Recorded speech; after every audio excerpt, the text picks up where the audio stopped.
Ganito namang recipe sa giniling ang gawin mo. Tara, magluto tayo ng ampalaya con carne, giniling version. Napakasarap na ito. Una, prepare lang natin ang ampalaya.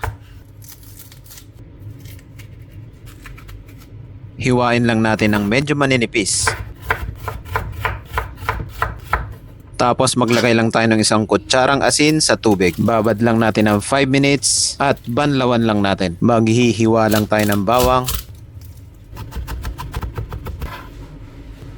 sibuyas,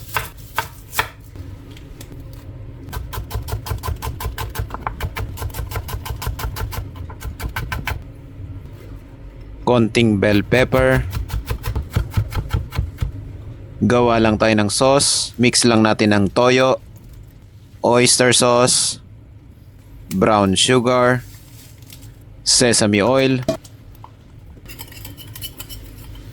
Gawa lang tayo ng slurry. Mix lang natin ang water and cornstarch. Painit lang tayo ng kawali at lalagyan lang natin ng mantika. Saka natin ipapansir ang giniling na baka.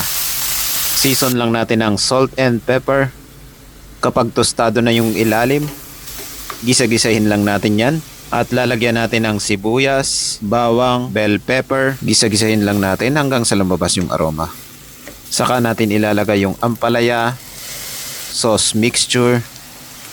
Halo-haluin lang natin yan hanggang sa maluto. At ilalagay na natin ang slurry.